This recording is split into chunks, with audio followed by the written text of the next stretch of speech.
In a world obsessed with youth, are elders even relevant anymore? In indigenous cultures, elders were revered and often looked to for wisdom and guidance, yet in today's society, we hardly ever do that. While we're living longer and healthier than we ever have, maybe it's time to rethink what is the role of elders in this moment in time, and how do we, as we age, continue to make a difference. Whatever age you are, you're going to want to listen and watch this podcast as we explore this powerful issue.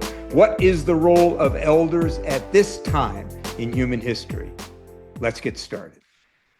Hi, I'm Dr. John Izzo, and on behalf of my co-host, who happens to be a guest today, Alain Gauthier, I want to welcome you to this episode of the Way Forward Regenerative Conversations podcast, where as we explore big ideas about the future of humanity and planet and think about how we can constructively create a great way forward. Whatever age you are, stage of life you're at, we welcome you to this podcast.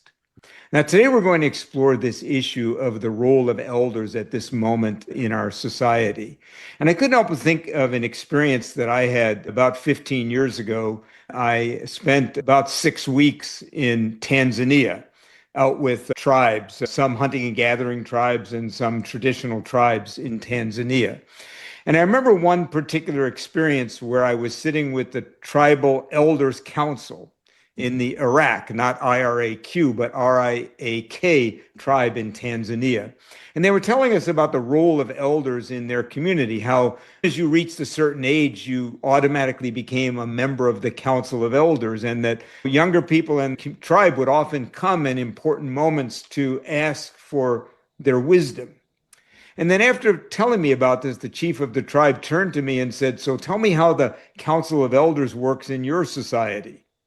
And I told him, that's not exactly the way it works where I come from. In fact, often in companies, older people are sent out to pasture when they reach a certain age and not seen as relevant anymore. And it's actually quite rare for the society as a whole to check in with elders to see what they think. He was, of course, aghast. He said, "You need to go back and do something about that." I guess I've tried to do that. A little over a decade ago, when I was in my mid-50s, I did a TEDx talk. You can look it up. We'll put a link in the show notes about my particular generation, the baby boomers, who now are all over 60 for the first time, and what impact we would have on society in our final chapter. I also happen to be on the board of the Elders Action Network, which is one reason that I'm so excited today that we have the executive director, Shoemaker of the Elders Action Network, and Alain Gauthier, my normal co-host, but here for a guest. Alain, this time I get to put you in the hot seat. You've gotten to do it to me, so it's nice to turn it around a little bit, who is not only the co-founder of the Regenerative Elder process at Elders Action Network, but also its coordinator. So it's great to have you guys here, and our producer, Jim Burke, going to join in as a co-host. But I think this is a very important question at a very important time. And one last interesting thing. I was with a group last week that I've met with every year for 30 years.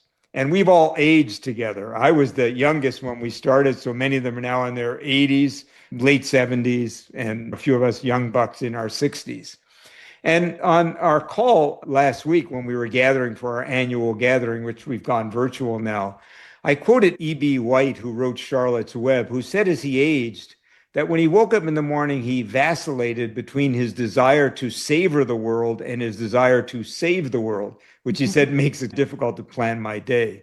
And Diana, I guess I want to start there because often in our society, people talk about these elder years as the golden years, a time when elders have earned the right to give up work, give up engagement in society, which is maybe also a negative thing. We're done. It's time for you to move on. Diana, why is this issue of elder activism and just elders being involved in society so important to you personally? And maybe talk a little bit about Elders Action Network.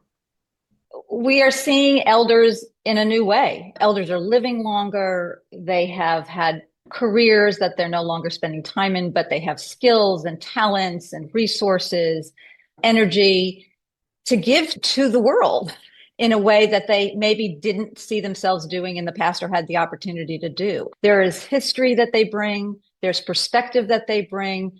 They have lived through the society changing over a period of time. They can see the patterns and the consequences possibilities, the pitfalls of this work. And it's such a treasure that we have in the work that we're doing, this perspective that older adults, elders bring us right now. One of the points you make is so important is not only are we living longer, about a decade to a decade and a half longer, and they're healthier years than previous generations, but we also have a generation of elders now who worked, for whom work was a really important part of their lives. And I know many of the people that I've met at the Elders Action Network talk about for many years they had these very engaging lives where they were involved in the world in a really active way. And it's hard to give that up. So part of it, isn't it, that elders are looking for something to do besides play golf, which is nothing wrong with playing golf on vacation. Right. Savoring is good. But so tell us a little bit about Elders Action Network first. How did it begin? What was its genesis? And what does it do exactly? I think the development of Elders Action Network is a perfect example of what you're talking about in terms of someone who's worked really hard most of their life. And our founder, John Sorensen, was one of those individuals who had spent many years in corporate work and working very hard to do his job well. And when he retired, he knew he had more to give, and he wasn't ready to give up doing the work that he knew how to do and the skills he had. And what was interesting about his process was that he was discovering himself, his purpose, and he had the opportunity to seek his purpose in all this work. Why would he be doing this? And he went through sort of an assessment of his skills and abilities and why this was important.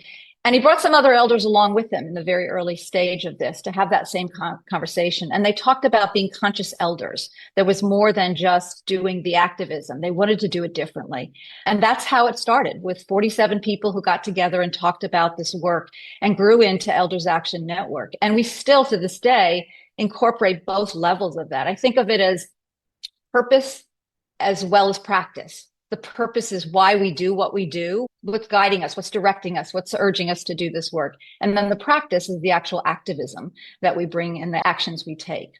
Diana, one of the things that drew me to Elders Action Network was I just finished a course in ULab with Otto Schammer, and I discovered I was an elder. And I said, what is it to be an elder in the 21st century? And I said, who's doing the best work in this? So I found Elders Action Network, and I came and I started exploring it. And I found the Elders Action Network really unique. And so say something, what distinguishes EAN as an organization from elders from things like Third Act or other organizations that are serving elders right now?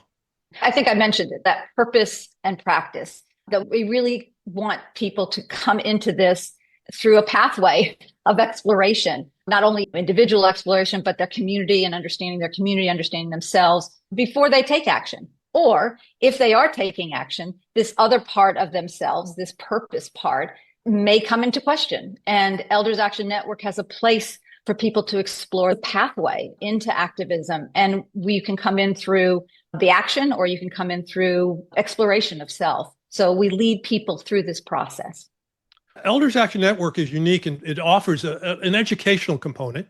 I think the Elders Rising is your new educational component, and it offers activism. How does it meld the two, and how do they interact? Great question. Elders Rising is a new arm of the organization that we've developed most recently with the purposes of centering all this other work that individuals and elders can do. It's important for it to be a place that builds community. It's a place that houses the regenerative elder process that I'm going to talk about a little bit later. It has an opportunity to have activist tools that help people get ready to go out and do this work. So we're excited to have a place that, again, an entry point for those coming into the organization through Elders Rising. It's also a place where I hope that we get to be outward facing with the work we're doing. We have access to many elders with lots of experiences and lots of wisdom. And how can we prepare that package and use that to share with the world as we do this work through Elders Action Network? So Diana, I want to bring Alain in a moment to talk about that inner work. But here's a question. Someone may say Elders Action Network. Action about what? So talk a little about what is Elders Action Network taking action on, and how does that work? Just so people can get a sense of what that really is. When Elders Action Network formed over 10 years ago, one of the first areas of concern for the elders that came together was climate. And they knew that they had to begin working on that project. So for the last more than 10 years, one of the major elements of Elders Action Network has been the climate action activities. Elders Climate Action is how we rephrase it. And that's the place where you can come in and find activities and the work that we're doing through partnerships, people who are ready to write petitions and sign petitions and send letters to their representatives and things that are ways to be involved very directly in the issues of climate. There's priorities and policies that Elders Climate Action is working on, and so it's a great place to work. The other arm of the organization, the other working arm, so to speak, of activism is Sound Democracy. So we have a group called Elders for Sound Democracy, and they're working on the issues of governance and securing our democracy. And it is younger than the climate group, but it is just as powerful and important. Younger, I assume you mean younger in the organization, not necessarily younger. That's right. And so, Alain, I want to bring you in. And first of all, Alain, it's strange to have you as a guest because I'm so used to like being your partner in crime. But anyway, so Alain, anybody who's listened to our podcast knows that you are yourself are a deeply reflective person and that you have a deep interest and respect for the inner life that leads to the kind of outer life that we lead. And so before we talk about the work you're doing at Elders Network in the Regenerative Elders process, talk a little bit about some of your perspective on this role of the inner life for elders, and maybe for all of us, not just for elders, as it relates also to our outer activist life. And maybe even where that came from for you in your own life. I'm 86 now, and I stopped working actively as a consultant about 6 years ago. And my sense is one of the things that elders bring is a capacity to reflect on their own life. They are less taken by the daily challenges of a job, raising a family. And so that predisposition to being inquiring about why has my life unfolded the way it has? And where are we now together, not just in our individual life, but our collective life? I think this comes, we know there is, of course, the golden part of it, which is more leisure, more things I have never done that I could do now. But I think there is that sense that how can my own experience and the shortcomings of it be of benefit, be of service to more people? But for this, I need to be able to look into it and say, oh yes, there has been a series of turning points in my life. And what have I learned at each of these turning points that could be helpful, although it's just my own life, that could be helpful. And especially if I am able to express that in a community of other elders who are also somewhat inquiring about their own life and where we are now also as a civilization, as a society, makes sense for maybe some younger people to hear, or at least be in conversation with. And by the way, be inspired, folks, if you're younger. Notice Alain, who's 86, said, I gave up my consulting 6 years ago, not 20 years ago, 6 years ago. So Alain, you've been leading this process, this regenerative elder process. Give us a peek under the hood of what kind of things you do in that. First of all, what is it? How is it structured? Yeah. And what are people actually doing in the program that you're leading? Yes.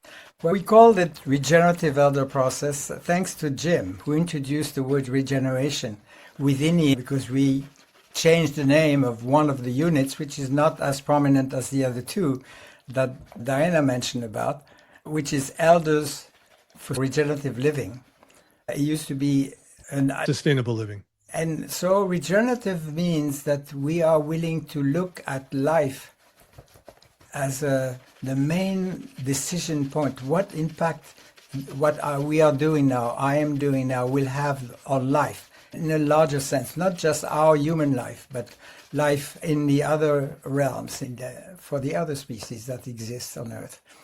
And regenerative is able to actually go deeper and say, what is it that we need to rediscover in ourselves, in nature, etc., that need more attention, so that when we live our lives, we have a positive impact on the rest of life. That was the idea. And the regenerative aspect means that we are willing to look at the fact that we look at life, we look at reality through a certain lens, which we call a worldview, or it could be called another name. Some people call the interpretive template, for instance, which means, so are we able to question the way we look at life at this time? And possibly say, oh yes, we are in a story, especially here in the West, that has been shaped by 200 or 300 years of dominance over nature, a certain preoccupation with materialistic, individualistic life. Is this the only way to look at life? And for that, we started looking at an alternative view, which is what we call the kinship worldview, which is actually the indigenous perspective, known also by modern science, including quantum physics, etc. But by willing to look at an alternative way of looking at my reality, at life, what can it produce in us that would invite us into some activities that we've never had? One of the beautiful things to Alain is that we know that one of the things that keeps a person vital as they age is continuing to learn. Yes. It has a lot to do with our brain health and our physical health. And there's that saying that we have in our society, old dogs can't learn new tricks. And one of the things I love is this invitation you're giving people into this inner journey. And of course, if you study people who've studied this stages of life from a psychological perspective, that there is a stage of life at the stage that most of us in this room, maybe Diana, you get a pass here, or at, is that there is an integration that has to happen. Yes. So it isn't just about activism, is it? It's not just about preparing that I can go into the world and do things. There's an integration that has to happen at this age that maybe is a way of coming to peace too with your life while you lean into it. Just talk a moment about that, then I'm going to let you. Indeed. And integration actually also means unlearning to be able to learn. So the fact that I have been part of a story for most of my life as a consultant, I viewed things in a certain way. Am I willing to let go of some of the things that seem to be less useful for life at this time and learn new ways? So that implies for me, sometimes we associate elderhood to wisdom, but for me, wisdom implies humility and love for life. If I don't have these other two ingredients, my wisdom will probably be quite shallow. So that is that journey of that. It's tempting to some people say, yes, and I've made a certain number of mistakes in my life, and I can see that maybe we as a society have made some mistakes, or at least we see the shortcomings of what's happening. Are we willing to learn from that? Am I willing to learn from my life in order to possibly have a different kind of influence on some younger generations? And that's, for me, it's the essence of the regenerative process, is that to be willing to unlearn, to let go of things that may have been attached to a number of ways, and saying, make room for some other aspects. There is this story about the wise man in the East receiving a young candidate who as an apprentice, and so the Chinese person, I think it's a Chinese person, starts pouring tea for the younger person. And then the apprentice says, "What, master, the cup is overflowing now. Why? It's like your mind. It may be over, unless you're willing to empty your mind to some extent, you cannot learn something new." This is the kind of conditions we have tried to create for people to want to say, yes, I've done a number of things, but I'm willing to see where is the new edge for me. I've had the incredible opportunity to go through the Regenerative Elder process with Alain, one of the first courses. And for me, it was the ability to let go, to see the world anew, and to let new things in. And because it's a very simple reason, things aren't working. We have to explore new ways to do things. And unless we empty that chalice we have, that cup we have of our mind, how do we let new things in? How do we see things in a new way? And it's seeing the world through other eyes. Your course is opening up soon. You have a new course starting in April. Why don't you tell people about what you're offering in April, and they can go to the show notes to sign up.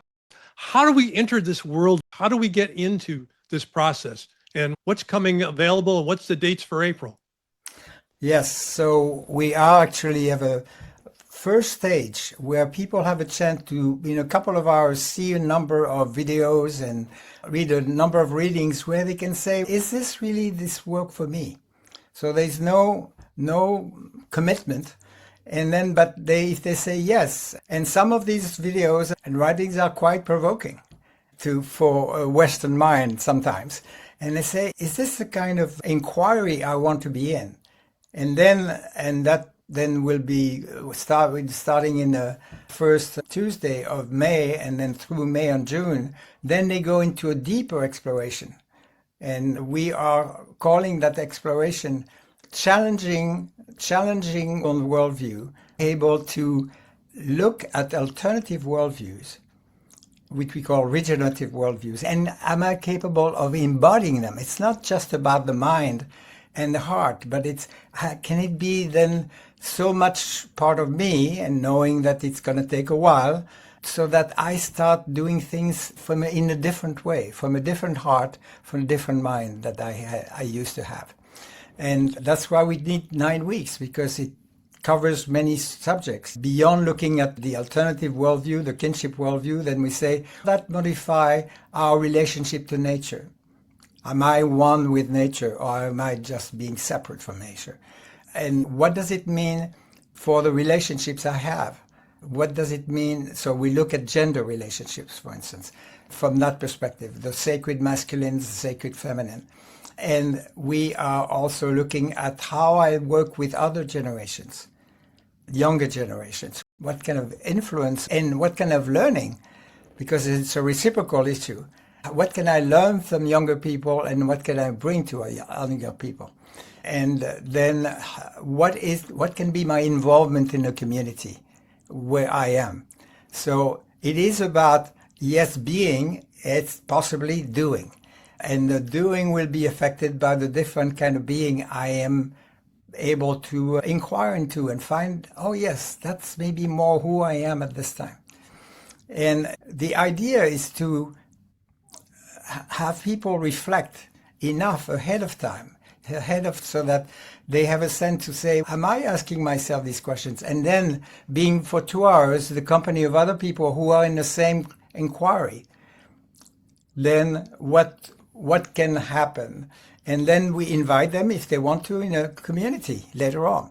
We have a community of about 50 people, but 30 people are active in it, where we continue the inquiry together. And when people can speak of their experience, their challenges, and possibly deepen some of the things we have looked at in the 2 explorations that we have.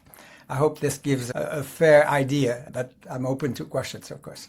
So that's great, Alain. So for the audience, you can look in the show notes. You'll see links to Regenerative Elder process for the course in April. So please sign up. If you're interested, you'll also find links to Elders Action Network so that you can explore that. And if I could ask you, please subscribe. If you're enjoying this right now, if this conversation is interesting and vital, please subscribe.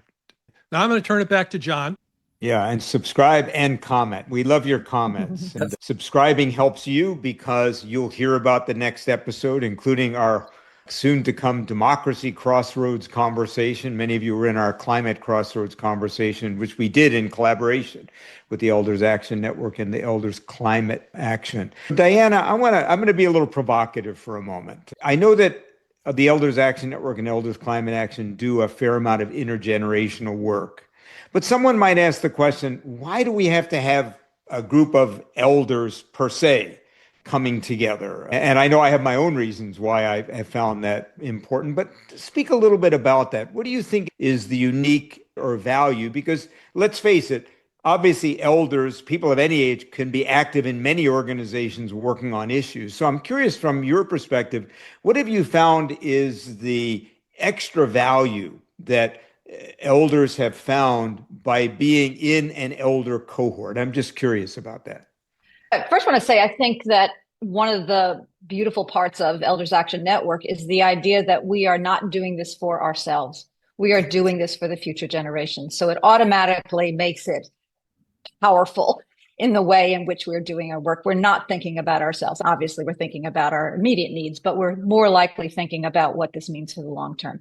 And I think that's what changes our brain and changes our actions and changes the way we see the world, because we're seeing the world through others' eyes as elders. We have to think of the world for our generations beyond us. And I think that's a very special and unique way, and makes for what we sometimes call sacred activists, people who have a deeper purpose for the work they're doing. And I think the other thing I just want to say is to make sure that understand that this is a place, this is a community. We very much depend on each other to do this work, whether we're elders or whether we're young people. We're doing this together. And I think that community piece makes it so special and so important, because we understand that there's a lot of people in a lot of different places doing a lot of different things. But if you're looking for that connection with people who are on that same path, Elders Action Network is the place for you. One of the things that as you said that, two thoughts came to my mind. One is that old saying about planting a tree underneath whose shade you will not enjoy. And one of the things that is true for those of us at a certain stage of life is we know we're not going to be here in 30 years. Maybe a few of us will still be hanging around, and many won't be around in 5 or 10 years. And so there is something very special about being with other people who are planting trees in the shade that they won't enjoy. But the other thing that I found and I'm sure you found this at Elders Action Network, and you mentioned it, is there's the active part, but there's also the process of aging itself. And that's what I found with these people that I've been with for 30 years. We're asking different questions now. And even though we could have young people come and talk about some of the same issues that we talk about, they wouldn't be experiencing it in the same way.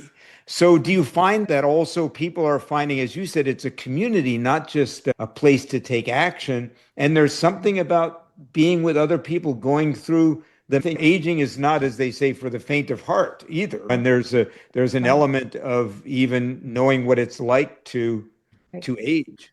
I think it's an element of grace that we bring to each other. We know that we're going through a change in our lives. We know what we've been through. We know what is ahead. And to be able to share that lifespan, so to speak, and those elements of that lifespan, I think is really important. And it changes the way we interact with each other.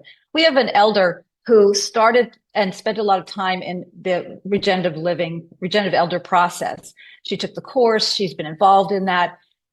Her work led her internally in the organization to start thinking about conversations, the importance of eliminating polarization. And we needed to get a talk across the lines. And she built a program in their organization that did that work. And that led her to then take that work back into her community. And she did that work with her neighbors, people that she wouldn't normally have conversations with, and started to build relationships. And now she has begun work in her community to help her neighbors, those that are being threatened or possibly being removed from the community. She's gone from that purpose-driven activity into action and right back into her community. And she's doing it with other people. And it's a perfect example of how all of this comes together to do this work as elders in the world. And if I may add, elders have always played a very important role in traditional societies in accompanying younger people through a rite of passage. The elders in the village would actually get together and guide adolescents in their rite of passage before they became man or woman. Andrew Harvey says, rightly, he has written a very, very interesting books, saying we are, as a society, rites of passage, going through rites of passages now. And we see some manifestations of it, of course, in the streets of Minneapolis and others, where elders can play a role because they have a longer experience. They have time and, as we were saying earlier, capacity to reflect, that they can, and I think is able to do that to some extent, saying, how can we in fact help younger generations see through what is trying to happen because sometimes it's somewhat opaque, mysterious. What is trying to happen, and what role can each of us at every generation play in that process? So there is that sense of being of service, as you said, Diana, being of service to the larger group of people. One of the things I think that Elders Action Network program, Future Design, and that where elders and young youth work together. Diana, could you say a little bit about that? You guys are working with that now, aren't you?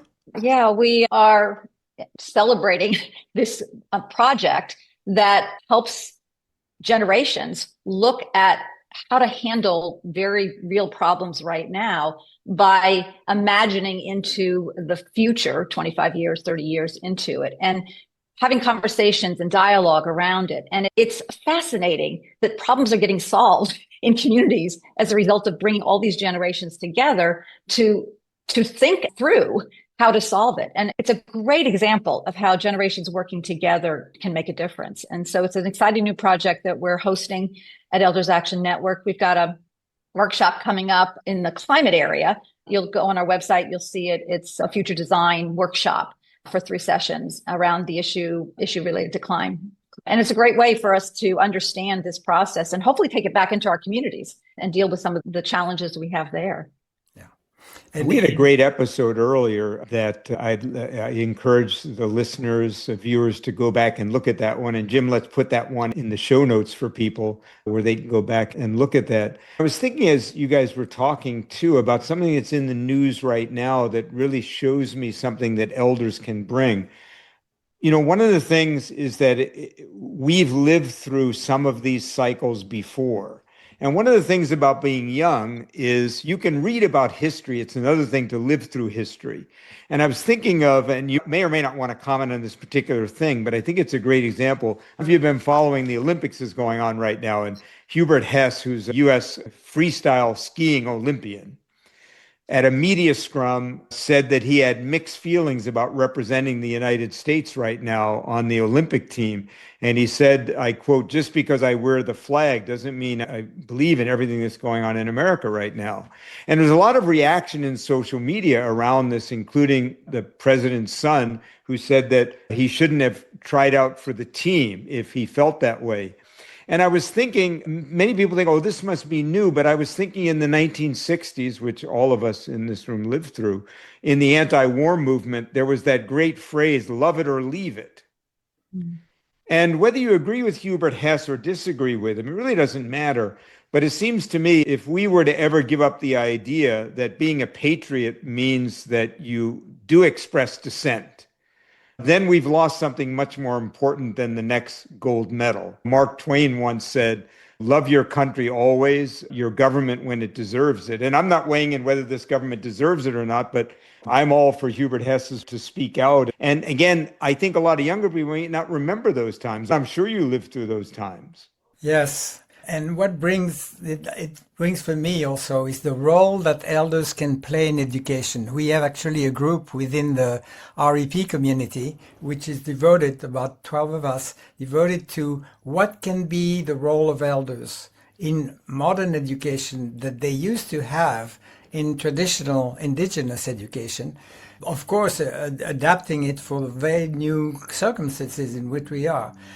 And many times, especially in the States, where young people do not usually live in the same town as their grandparents, there's a need to what the educators, the professional educators bring, and the parents bring, of course, by offering that perspective of aging. And there's a kind of symmetry, if you like, between young people and older people. They are closer to the mystery than people in their middle life are. Why? The young people are opening to something that is new, has a lot of, and elders get close to the mystery on the other side, which they will know. So there is a kind of symmetry there, which can really be built in having elders play a more active role in education. At least that's what we are advocating at this time.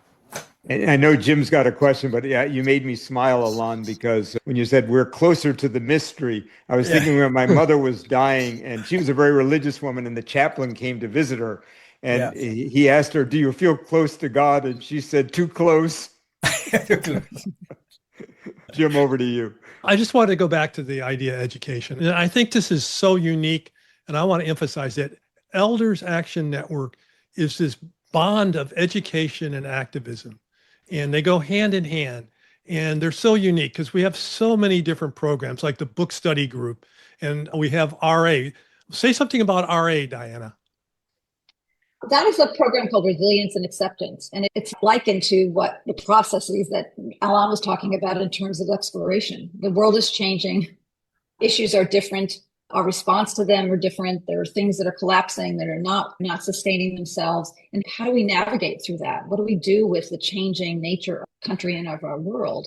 And building the resilience to handle that. I think that's a lot of what we're needing to do as elders now is help build resilience. And resilience not only in ourselves, but resilience in our communities, resilience in the country, so that we can handle the changes, because things will change. They are changing. They're definitely changing. And I think the really interesting thing is we're not looking at elders trying to recapture what was. We have elders in our organization that understand that things are different than they were in the 60s and in the previous years. And we need to live into this future for our generations to come. And I think that's really brave, because it's really easy to get settled in what was, but to imagine and to work for what is and what will be, that's powerful. That's powerful. And I think we have people committed to that in the work that we're doing. And so education is part of that. So we understand what we've done, what hasn't worked, what do we want to do about it? How can we learn to do that as individuals? And how can we learn to do it as a community? So all of that has to be in place in order for us to really make effective change. I completely agree, Diana. And there is actually a continuum between resilience and acceptance and the regenerative elder process. Because when people see that, oh yes, we are at the end of a cycle and we need to build our resilience, but it also raises the question, so what am I going to do that could help in this transition, the very large transition we're in? And we find that people who have taken RNA, that's the way we call it, in summary, and has come with very interesting questions about their own inquiry. And that then will then send back in the community and seeing what can we do about this. Yes, individual acceptance and resilience, and at the same time being part of a regeneration that can affect positively the society we live in. I want to jump in with something Dr. Rupert Reed, one of our guests, said, and I think we're doing it in Elders Action Network and Elders Climate Actions. We're dealing with mitigation and adaptation in very strong ways. Those are important things that we move forward on.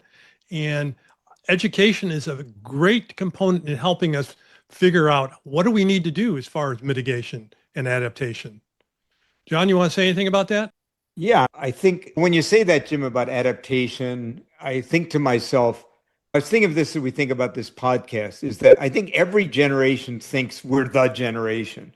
Like I know a lot of my cohort elders think this is the moment, right? Monty Hummel, the former head of the World Wildlife Fund in Canada, a time he was probably your age, Alain, he said to me, I would not like to have been alive any other time, because he said, this is the moment it's all going to be decided. And I have a feeling that a lot of us feel that way about this moment. I have no idea if it's true, but this is our moment. And so it almost doesn't matter if this is the moment in human history, it's our moment. And I think what Rupert was saying is that we're in for some change now, no matter what. Transformation is coming. And Brian McLaren, who we had on, said the same thing. The old system is dying. Yeah. So I think that it's interesting for elders to have lived through this last most of a century and to be really curious about what wants to be born. And I'm curious, maybe I'll ask the two of you, get away from a moment from talking about Elders Action Network or the Regenerative Elder process. Maybe I'd ask each one of you, and maybe I'll start with you, Alain. What do you think is wanting to be born now? What's the adaptation for us as human beings that you think wants to be born or is calling to be born right now? A couple of things come to mind. Is the sense of community is asking to be rekindled. We live, as I mentioned earlier, our industrial civilization have put a lot of emphasis on individualism. and achievement, and to some extent materialism. We are rediscovering that this is all well and good, but if people do not have a sense that they are living in community and come from their heart as much as from their mind, it is going to be a problem. And the more challenges there are, including in the material life with supply chain issues, etc. Some people around us, for instance, are talking about community gardens as a way to not just grow our own food, but also to be in community doing something together. I think my sense is that we are in a moment, and I'm going to use some bold terms, we are trying to rebuild democracy from the bottom up. Starting in the neighborhood, starting in small towns, etc., where people get to, there has been a book about, we used to play bowling together and we stopped.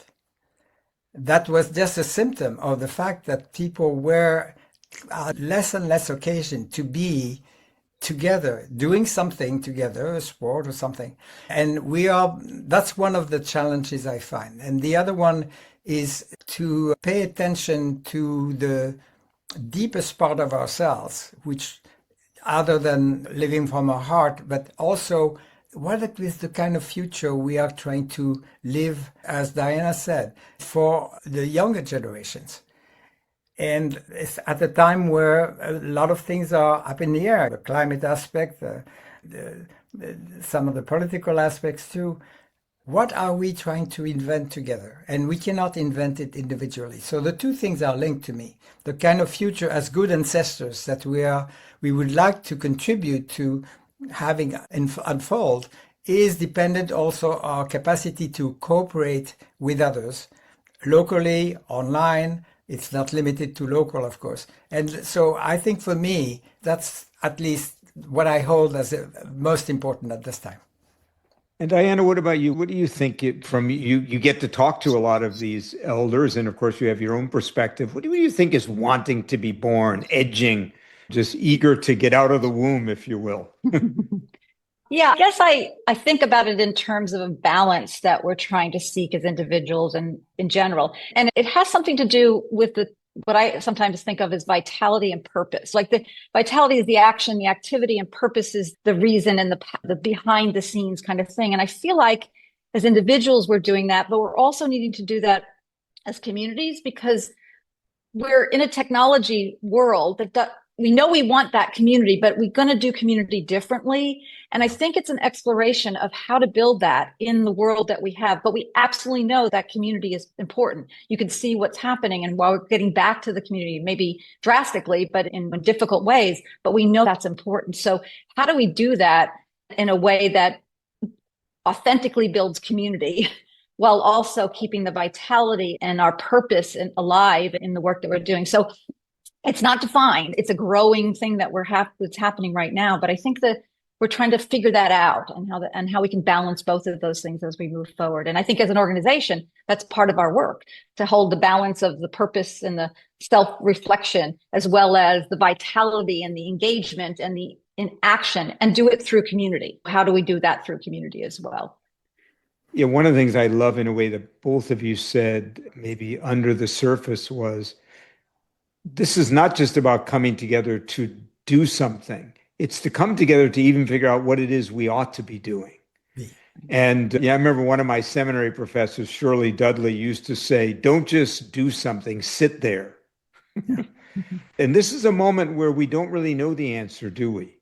Neither elders or young people know the answer. And so coming together, even for this conversation, is a part of the thing that we need to do. You're doing that, Alain, in your course. And Diana, you're doing that at the Elders Action Network, where people are getting to have those kind of conversations that we might not otherwise have. Yeah. And there's a key word, John, co-creation. I wrote a book a while ago, 14 years ago, on co-leadership. And I saw it as an evolution from the individualistic view, charismatic view of leadership to a collective leadership. I think this is true. We need the creation we need, yes, needs to build on the individual aptitude, gifts that we have, but also our capacity to put them in common. And that is trying to emerge as something most important for the future. And then to that point also is the trust that has to happen in order to do that. This has to be the work that we do together, and building that trust is a big leap right now, given the diversion and the diverse groups and all the activities that are going on. So building that trust, how do we come together and build trust in a way that's authentic to then be able to do this work together? So it's a lot for us to ask ourselves to do, but it's the essence of who we are as people. And what is interesting, Diana, is that as part of the REP, the Regenerative Elder process, people say, I have seldom felt as safe and trusted as I am in this group. And that's why some people may reflect, say, oh, 9 weeks is a long-term commitment and I have so many other things going on. But the trust takes some time to build. And for me, that's the educative part of the REP process, is to actually see what are the ingredients or the conditions that need to be met for people to be able to relate and be very vulnerable with one another. Feel and that safety and that encouragement to come from as deep as I can from myself. And that's refreshing for many people.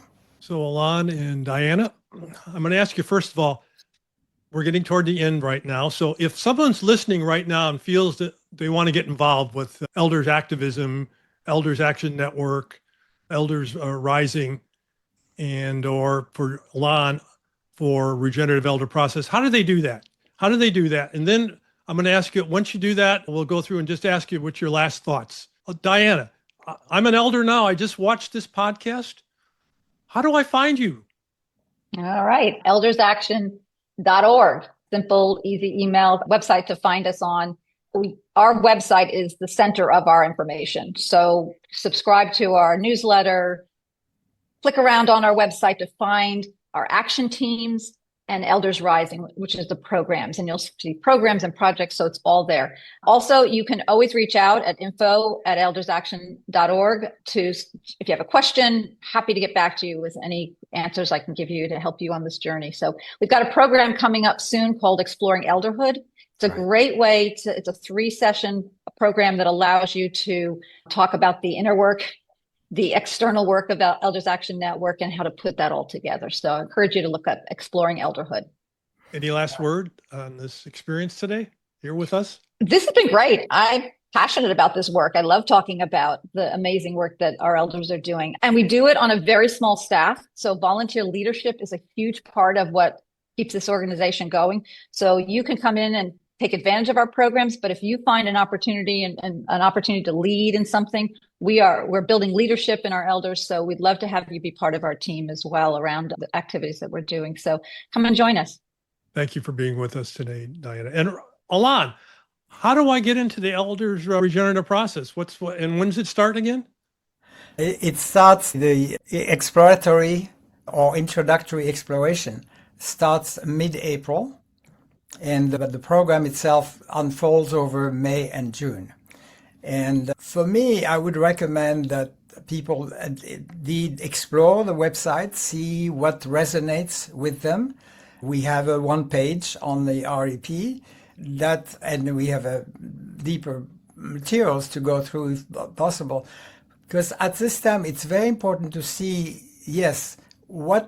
how is it going to be able to help me be what I want to be and do possibly what I want to do? The two things are very important. And there is enough diversity. And exploring elderhood, I agree, Diana, is a great entry point so that you have a better sense of possibly what could be a good way. For me, for instance, joining the Resilience and Acceptance program is a good way to say, both as a way to trigger my own personal inquiry and also look at what is happening now in a different light, possibly a deeper light. And that then can lead me to doing REP or Regenerative Elder process or some other things that exist, or engage myself directly in sound democracy or climate action.